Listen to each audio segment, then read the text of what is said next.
कि तुम ही हो। हाँ भाई, हम ही हैं। इस बेहतरीन सिंगर के रियलिटी शो से बाहर होने का कारण हम ही तो हैं, वरना भला इतने अच्छे सिंगर को कोई कैसे किसी शो से बाहर कर सकता है। समझ गए ना किसकी बात हो रही है? शो से बाहर करने से एक ऐसा रैपर याद आ रहा है जिसने रिजेक्शन के बाद भी उम्मीद नहीं छोड़ी।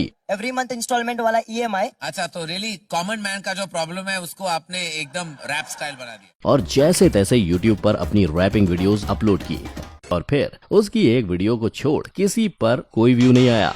लेकिन सक्सेस में इस सिंगर को कोई मात नहीं दे सकता। जिसने जिस शो से बाहर होने का रास्ता देखा था, आज उसी शो को बैठकर जज कर रही हैं। भाई पैसा हो तो क्या कुछ नहीं हो सकता। आपका अंदाजा एकदम सही है। आज हमारे वीडियो में सिंगर्स की ही बात करेंगे, बिकॉज आज के वीडियो का टाइटल है singers who got rejected in their auditions. Number 1, Emiway Bantai. नाम कमाने के लिए यूट्यूब पर मार्च 2014 में रिलीज किया अपना पहला रैप और बंटाई क्या बोलते तुम। लेकिन इस वीडियो के बाद किसी भी वीडियो पर नहीं मिला था कोई भी व्यू। हालांकि इस रैपर ने यूट्यूब पर कोशिश करने से पहले दिया था शो इंडियाज गॉट टैलेंट में ऑडिशन, लेकिन वहां उन्हें फेस करना पड़ा रिजेक्शन। अब तो पहचान गए ना कि मैं किसकी बात कर रहा हूँ? एमिवे बंटाई, जिनका असली नाम है शाहरुख शेख। उन्होंने हॉलीवुड रैपर एमिनेम से इंस्पिरेशन लेते हुए अपना पहला रैप इंग्लिश लैंग्वेज में लिखा था, लेकिन पिता ने सलाह दी रैप्स को उस लैंग्वेज में लिखने की जो सभी लोग समझ सकें। पर 2014 में अपनी वीडियो यूट्यूब पर अपलोड करने के बाद एमिवे को फेम के लिए 3 साल तक इंतजार करना पड़ा था, और 3 साल बाद उन्हें जैसा फेम मिला उसकी उन्होंने कभी कल्पना भी नहीं की होगी। एमिवे इतने सक्सेसफुल हो गए कि बॉलीवुड मूवी गली बॉय में भी उनका रैप सॉन्ग तो आपने सुना ही होगा। मैं बोलता सड़क, ये बोलता स्ट्रीट, हिंदुस्तानी हम, हिंदुस्तानी बोली सीख। इसके साथ ही रेडियो सिटी फ्रीडम से एमिवे को बेस्ट हिप हॉप आर्टिस्ट का टाइटल लगातार 3 सालों तक मिला है। नंबर 2, विशाल मिश्रा। उलझता नहीं था।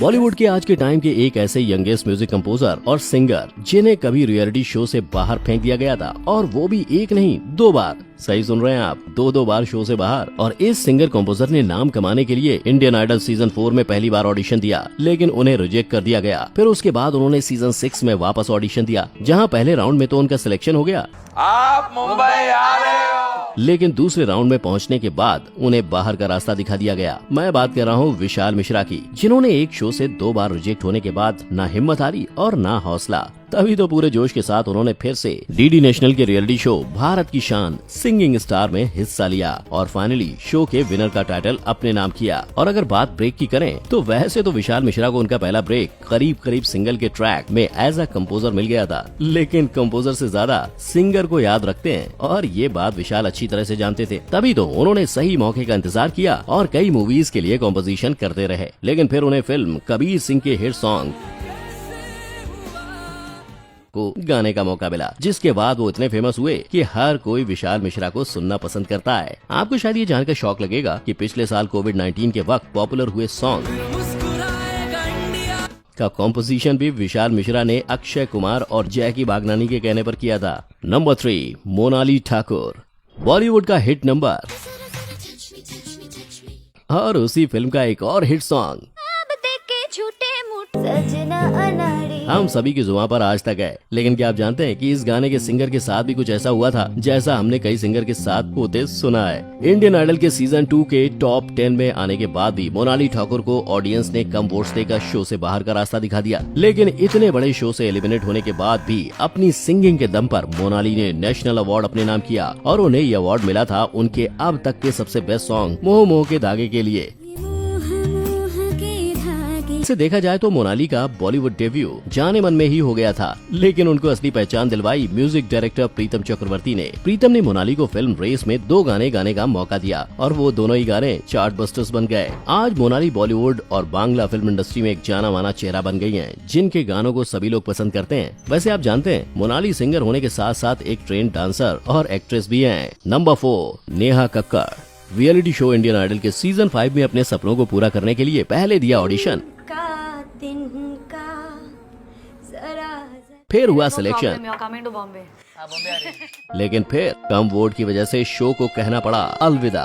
लेकिन फिर इसके बाद नेहा की किस्मत का ताला कुछ यूं खुला कि वो उसी शो में जज बनकर अब लोगों को करती हैं रिजेक्ट। घर की जरूरत को पूरा करने के लिए जगरातों में गाना गाने वाली नेहा कक्कड़ ने कम समय में 0 से 100 का सफर तय किया है और कुछ ऐसा किया है कि लोग अब इसकी मिसालें देते हैं। अपनी बहन सोनू कक्कड़ से म्यूजिक में ट्रेनिंग लेते हुए नेहा ने कई सारे गानों में अपने वोकल्स दिए थे। इसके बाद उन्होंने फिल्म मीराबाई नॉट आउट में बतौर कोरस सिंगर डेब्यू किया था। लेकिन इतनी मेहनत के बाद भी उन्हें अपनी पहचान नहीं मिल रही थी। पर फिर साल 2012 में आई फिल्म कॉकटेल, जिसके सबसे hit dance number second hand जवानी ने नेहा की किस्मत का दरवाजा खोला। इस गाने के बाद नेहा ने कई फेमस पार्टी सॉन्ग्स जैसे सनी सनी, लंदन ठुमका, मैं तेरा बॉयफ्रेंड की बीट पर लोगों को नचाया और अब नेहा की सक्सेस स्टोरी ने अपना इतिहास भी लिखना शुरू कर दिया है। तभी तो उनका नाम इंडिया फोर्ब्स के टॉप 100 डिजिटल स्टार में 2 बार शामिल हो चुका है। नंबर 5 असीस कौर।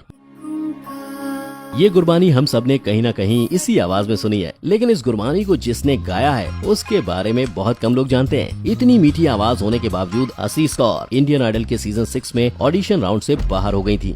5 साल की कम उम्र से सिंगिंग करने वाली असीस को म्यूजिक इंडस्ट्री का सपना उनके पापा ने दिखाया था और उनकी गुरबानी का वर्जन पूरे इंडिया में इतना पॉपुलर हुआ कि उन्हें हर इवेंट्स में उसके लिए बुक किया जाने लगा। गुरबानी से अपने करियर की शुरुआत करना असीस के लिए काफी फायदेमंद साबित हुआ। तभी तो हार न मानकर आगे बढ़ते हुए उन्होंने पंजाबी रियलिटी शो आवाज पंजाब दी में पार्टिसिपेट किया, जिसके बाद उनका कॉन्फिडेंस बढ़ा और वो अपने सपनों को पूरा करने के लिए पानीपत छोड़ मुंबई आ गए और सपनों की नगरी मुंबई में उन्हें सलीम मर्चेंट की मदद से अपना पहला सॉन्ग रिकॉर्ड करने का मौका तमंचे मूवी में मिला और वो अपने गाने से लोगों के बीच फेमस हुई, जिसने उन्हें लोगों का चहेता बना दिया। बस फिर क्या था, इस गाने के हिट होते ही उन्हें अवार्ड्स और काम दोनों मिलने लगे। नंबर 6 जुबिन नौटियाल। वक्त ने है किया। अपनी हेयर स्टाइल और अपनी स्माइल से लड़कियों का दिल जीतने वाले सिंगर, जिनका कंपैरिजन अक्सर आतिफ असलम और अरिजीत सिंह से किया जाता है, उन्हें अपने पहले ऑडिशन के वक्त शो के जज सोनू निगम से मिला था रिजेक्शन। नहीं समझे? मैं बात कर रहा हूँ जुबिन नौटियाल की, जिन्होंने रियलिटी शो एक्स फैक्टर के लिए ऑडिशन तो दिया था, लेकिन सोनू निगम ने उन्हें रिजेक्ट कर दिया था,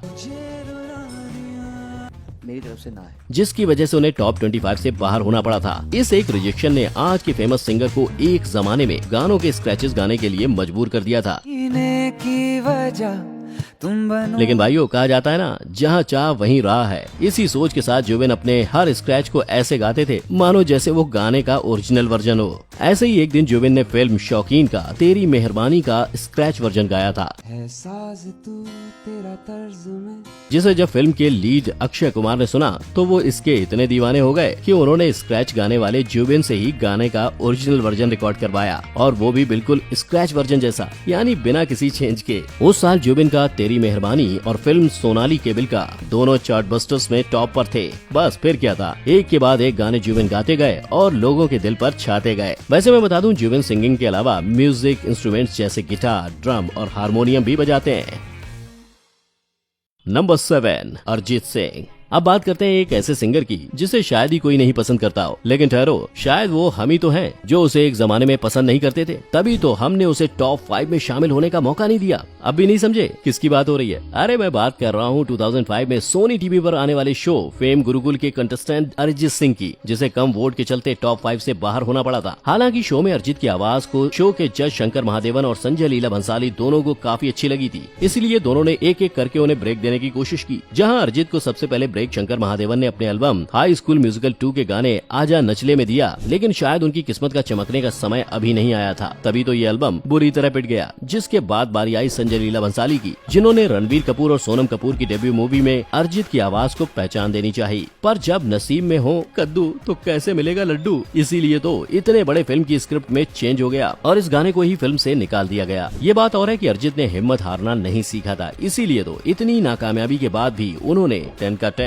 ले गए दिल शो में एज अ कंटेस्टेंट हिस्सा लिया और कंपटीशन को जीतकर अपने लिए सक्सेस का दरवाजा खोला। और आपको ये भी बता दूं कि अरिजीत को बॉलीवुड इंडस्ट्री में असल पहचान साल 2013 में आई फिल्म आशिकी 2 के तुम ही हो और चाहूं मैं या ना गानों से मिली। पर इस पहचान से पहले बार बार मिल रहे फेलियर के बाद अरिजीत आज इंडस्ट्री के हाईएस्ट पेड सिंगर्स में से एक है। कई अनगिनत अवार्ड्स के साथ वो अब इतने फेमस हो गए हैं कि 2020 में स्पॉटिफाई ने अरिजीत सिंह को मोस्ट स्ट्रीम्ड इंडियन आर्टिस्ट का टाइटल दिया था। इन सारे सिंगर्स की कहानी इनकी आवाज की तरह ही काफी मेमोरेबल है, काफी यादगार है। तभी तो ये आज लोगों के दिलों पर राज कर रहे हैं। पहले रिजेक्शन, फिर सिलेक्शन और अब ये सभी लोग अवार्ड विनिंग परफॉर्मेंस दे रहे हैं।